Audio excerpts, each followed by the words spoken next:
Hi friends, அனைவருக்கும் நெஞ்சார்ந்த வணக்கங்கள். இன்னைக்கு 4ஆம் நாள் உங்களுக்கு ஷார்ட் போடுறேன். ஹிந்தி வகுப்புல இன்னைக்கு ரொம்ப ரொம்ப முக்கியமானது ஒன்று கவனிக்க போறோம். நேத்திக்கு வல்லின ரா பார்த்தோம் இல்லையா, எப்படி வருதுன்னு நான் சொன்னேன்.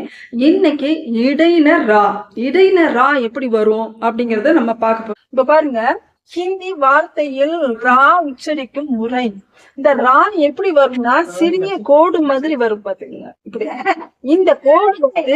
இந்த கோடு வந்து எப்படி வரும் அப்படின்னா, இந்த கோட்ல இந்த எழுத்துக்கு கீழே வரும்.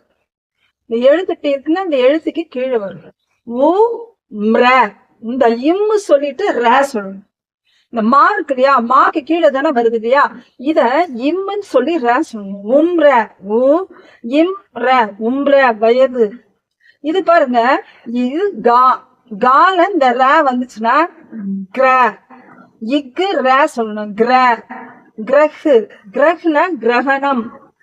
இது பாருங்க, தாவை இத்துன்னு சொல்லணும். இத்ர, திரவம், திரவம். இது பாருங்க, பா ஃபோர்த் பாவை இப்புன்னு சொல்லணும். இப்ர, மா இன் பிரமன், பிரமன் சுற்றுலா. தமிழ்ல எழுதிருக்கே பாருங்க. இது பாருங்க, கால இப்படி வந்ததுன்னா இக்ர, கிரம்னா வரிசை. இது பாருங்க, இத்ர, இது ஒரு லைன் ஒரு கொம்பு வந்ததுன்னா ஓ சவுண்டு.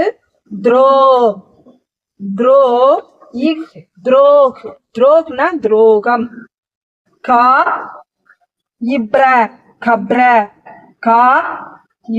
கப்ர கல்லறை. பிரகாஷ் வெளிச்சம். உங்களுக்கு புரியலைன்னா தனி எழுத்துல எப்படி அது வருங்கிறத உங்களுக்கு காமிக்கிறேன்.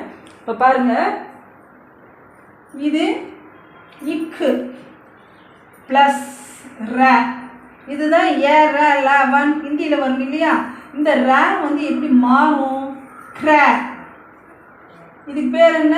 இக் ர, கிர.